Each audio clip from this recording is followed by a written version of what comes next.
Let's speak to Alberto Saravelli, who is a candidate for Stop the Decline, also a corporate lawyer and also an academic as well. And so you were standing as a candidate for the Stop the Decline party, which allied itself to Mr. Mario Monti's centrists as well. Well, we were not actually allied with them. We decided to run on our own. We had talks in the beginning, but we decided to run on our own. Why did you decide to not run with Mr. Monti in the end? Because what seemed to be very interesting is that several industrialists, such as Mr. Marchioni as well, decided to pull back their support for Mr. Monti, having been very enthusiastic about him during his spell as the technocratic Prime Minister. Well, we had full respect for Mr. Monti and for what he's done for Italy in the last 12 months. We didn't agree with his choice to get as allied some politician, former Christian Democrat, or the old sort of political cronies. We don't think that that was what Italians wanted, and I think that that's what's being shown with the first exit polls. Yeah, I mean, Mr. Greer didn't quite manage to scrape over the 20% mark, it appears, but what would you say is the simple answer that we're getting from this vote now, from what Italians are saying to their political masters, so to speak? Well, I think there is an oversimplification of the system. I think we have a left that is apparently getting control of both houses. Berlusconi is evergreen, is coming back and surviving. I think he's appealing to his old electorate, but also to other people who are not convinced by Monti's choice.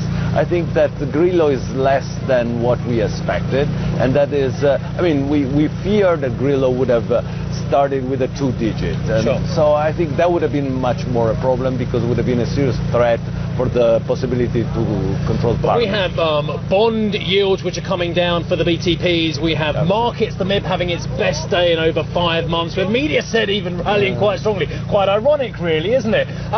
The markets, though, appear to be approving an austerity-light type of package. Is there anything in the Bersani agenda which you think can find the ultimate goals? And the ultimate goals I would put in this order: 1, growth; 2, reduction of debt. Well, I think that what the markets are saying is that they want something that will not fall in 6 months. The fear was to have Greece 2, election in another 6 months. So if this is confirmed, this is already something relatively good for the markets, and that's why there is this rally.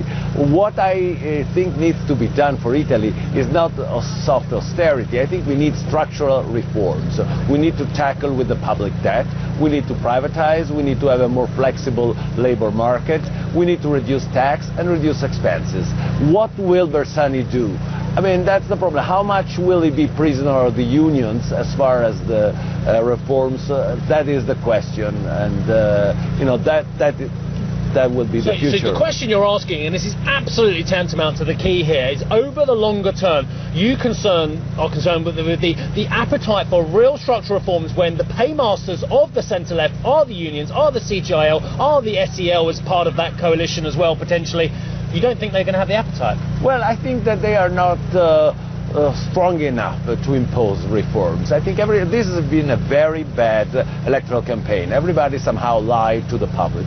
There are some things that need to be done. All the international media, regardless of the endorsement they made, were very clear in what had to be done.